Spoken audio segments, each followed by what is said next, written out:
Tell me about yourself is a very common interview question. In fact, it's a cast iron guarantee regardless of what sector you're applying for. What you need to concentrate on here is your work experience, stating what you've done and how it is relevant to the job that you're applying for. It's a broad question, but what the panel want to hear is what you've done, what skills you have that make you a good fit for this role. It's not about how many cats and dogs you have, or how often you go windsurfing, or how you like football. It's about the job and it's about the skills and experience that you have that are relevant for that job.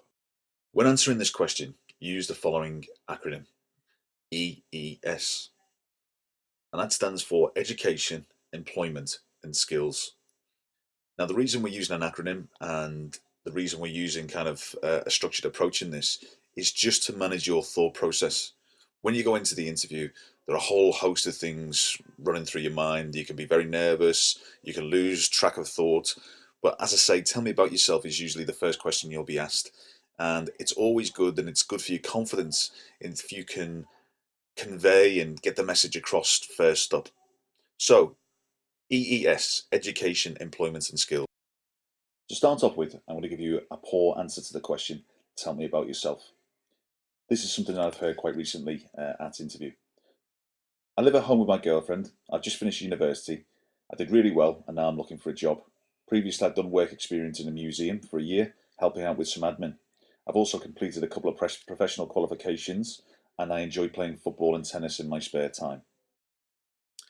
The reason it's poor is because it's general. It does not say where the person studied or even what they studied. It does not state how the work experience gained in the museum could be related to the skills needed to be a particular role, for example, a salesperson or a retail. And that's really important, is how are your skills relevant to that particular job description and person specification. But all in all, it's a very general and it's a common answer that we hear at all levels, whether it be junior or senior. And it says a lot about the person's lack of experience and motivation when they come up with an answer like this. It's off the top of their head.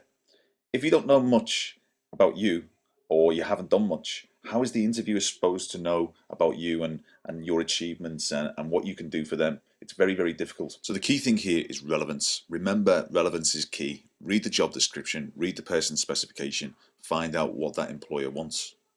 So if that's a poor answer because it's general, what does a good answer sound like?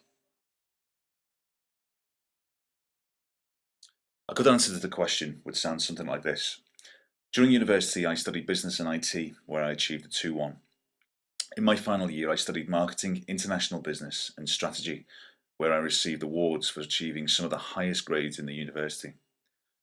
While in university, I paid for my studies working part-time for a large mobile phone company. There I developed important skills such as working with customers in a fast-paced environment. My biggest strength is the ability to communicate. By this I mean listening effectively to the needs of customers to ensure they have the right product that will solve their problems. My second strength is my ability to sell and hit targets. I enjoy working under pressure and learning about new products and working towards measurable goals. During this experience, I have always achieved my targets and never lost a customer during the 3 years I worked there. This is something I am very proud of, which demonstrates my commitment to service, and this is why I feel with this experience, combined with my educational achievements, make me a very good fit for the position, and I'd be really excited to be a member of your team. So to evaluate this answer, and the reason why it was good, is because it uses EES. If you notice, the first part of the question talked about the education, which was university, 2-1, excellent awards in both marketing, business and strategy, achieving some of the highest grades in the university. So that person's talking about how they're a high achiever. The second part is the employment, which was working in a mobile phone company.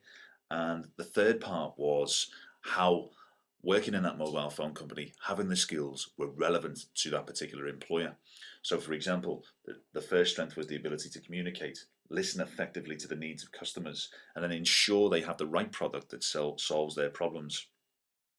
The second point that they went on to talk about then, or the answer went on to talk about, was the ability to sell and hit targets, to work under pressure, and to learn new products and services, and working towards measurable goals.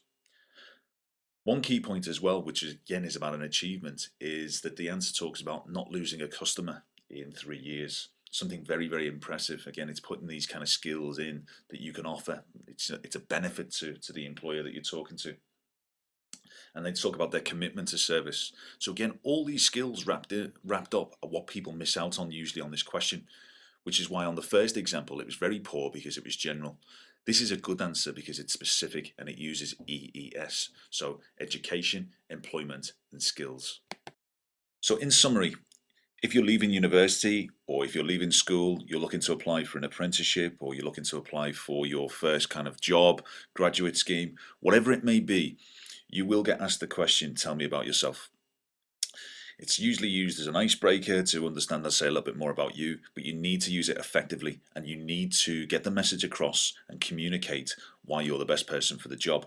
And it can really give you the confidence boost that you need and really calm you down if you can answer clearly and precisely. Don't waffle, don't talk about cats, dogs, what you do in your spare time. Concentrate on what you can do for the employer. And this is where you use EES. So what have you done in your educational life? What employment or work experience have you had? If you haven't had full-time employment, what experience have you done and what skills is the final point, is what skills have you learned that are relevant and applicable to the person who's sitting the opposite side of the table to you? What can you do for them?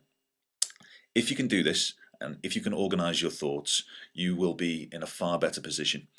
So hopefully this short tutorial has given you a little bit more confidence and given you a little bit more structure on how to answer the question. All the very best in your future career, and please leave some feedback and let's see how you've done it in your interviews, and as I say, hopefully you'll get that job that you want.